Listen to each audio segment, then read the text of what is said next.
HRL IT টেকের পক্ষ থেকে সবাইকে জানাচ্ছি শুভেচ্ছা এবং অভিনন্দন। আজকের পর্বে আমরা দেখব যে মাইক্রোসফট ওয়ার্ডে কিভাবে ছোট বাচ্চাদের খাতা তৈরি করা যায়। চলুন তাহলে ভিডিওটি দেখে আসি। সর্বপ্রথম মাইক্রোসফট ওয়ার্ড 2007 এটি আমরা ওপেন করে নিলাম।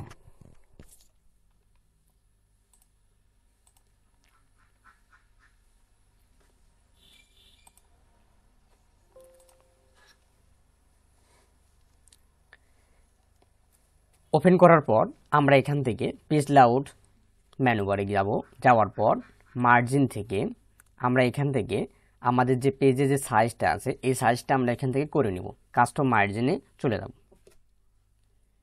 এরপর এর যে মার্জিন যে এটা আছে মার্জিন বারে টপ আমরা এখান থেকে 0 করব। বটম যে অপশনটা আছে এই অপশনটা আমরা এখান থেকে 0 করে দিব। রাইটেও 0 করে দিব এবং লেফটেও 0 করে দিব। এরপর পেজ আমরা এখান থেকে যে কোনো পেজ নিতে পারি, হয়তো বা লেটার, লিগেল এবং কাস্টমাইজও করে নিতে পারি। আমরা এত কিছু চাচ্ছি না, আমরা এখান থেকে A4 পেজ করে দিলাম। এবার আমরা এখান থেকে ওকে বাটন প্রেস করব। দেওয়ার পর এখানে একটা অপশন দেখবো যে ফিক্স নামে যে অপশন আছে এই অপশনে আমরা ক্লিক করব, আবার ওকে প্রেস করব। তাহলে আমাদের পেজের মার্জিনটা বরাবরই ঠিক হয়ে যাবে। এরপর আমরা ইনসার্ট মেনুতে চলে যাব। যাওয়ার পর টেবিল অপশনে চলে যাব। এই অপশন থেকে আমরা এখান থেকে দুইটা টেবিল ভাগ করব, এখান থেকে দুইটা নিয়ে নিই। প্রথম যে আমরা টেবিলটা দেখতেছি এই টেবিলটাকে আমরা একটু স্পেস দিয়ে একটু নিচে নামা দিব, কারণ আমাদের ওখানে কিছু গ্যাপ থাকবে। এবার এই যে মাঝে মিডিলের যে লাইনটা আছে লাইনটা বরাবর আমরা এখান থেকে একটা লাইন দিয়ে দিই, যে লাইনটা আমাদের এখান থেকে ফাঁক অবস্থায় থাকবে। এবার লেআউট মেনুতে যাওয়ার পর আমরা এখান থেকে দেখতে পারবো যে স্প্লিট নামে যে সেল, এই স্প্লিট নামে সেল অপশনে ক্লিক করব।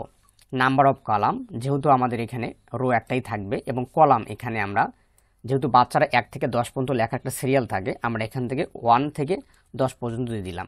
10টা কলাম দিয়ে এবং ওকে প্রেস করব। তাহলে আমাদের এখানে 10টা কলাম তৈরি হয়ে যাবে। এরপর ইন্টার কলামের শেষে গিয়ে আমরা যদি ইন্টারপ্রেস করি তাহলে এরকম করে চলে আসবে। আসলে আমাদের এরকম করে যদি আমি ইন্টার বাটন দিয়ে বারবার যদি নিই তাহলে আমাদের ভিডিওটি অনেক লং হয়ে যাবে। এই কারণেই আমরা এখান থেকে যে সম্পূর্ণ দুইটা কলাম আছে কলাম দুটো আমরা এখান থেকে সিলেক্ট করব। সিলেক্ট করে ইনসার্ট বিলো যে নামে যে অপশন দেখা যাচ্ছে এই ইনসার্ট বিলোতে আমরা ক্লিক করব। তাহলে আমরা এখানে আস্তে আস্তে করে আমরা এখান থেকে নিতে পারি, যে আমাদের কলামগুলো আমাদের এখান থেকে নিচে চলে আসবে। আমরা এখানে দিয়ে দিই, পেজটা ভরায় দিই।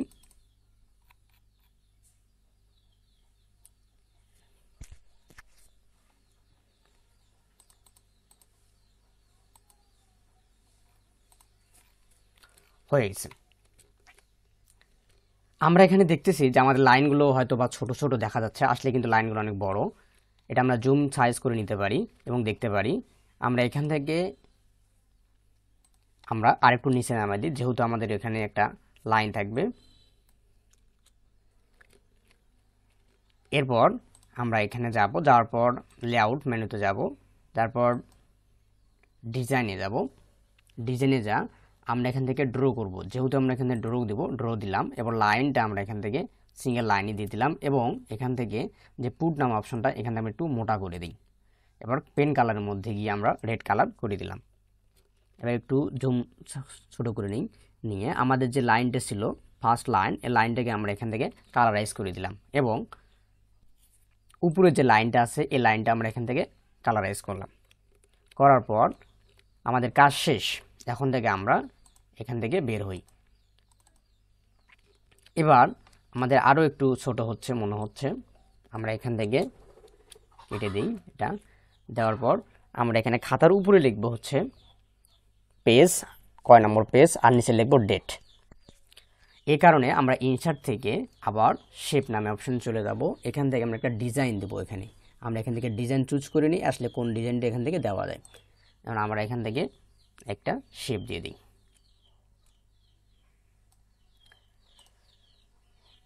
শেপটা আমরা এখান থেকে ফিল কালার গিয়ে আমরা এখান থেকে শেপের কালারটা একটা কালার করে দিই এবং এখানে লিখতে হবে আমাদের, যেহেতু রাইট বাটন ক্লিক করার পর অ্যাড টেক্সট দিলাম, এখানে আমরা লিখবো হলো আগে পেজ PAGE পেজ কোলন, এখান থেকে আমরা দিয়ে দিই, তারপর লিখি ডেট DATE ডেট, এখান থেকে আমরা কোলন দিয়ে দিই। এরপর আমরা এখান থেকে লাইনটার যে আউটলাইন শেপ আছে আউটলাইন শেপটা হোয়াইট একটু বাড়ায় দিই, একটু ভালো দেখাবে। আমাদের হয়ে গেল গণিত খাতা। ভিডিওটি সবার ভালো লাগলে সবাই লাইক, কমেন্ট অ্যান্ড শেয়ার করবেন এবং বন্ধুদের মাঝে জানিয়ে দেবেন। সবাইকে ধন্যবাদ। Thanks for watching video.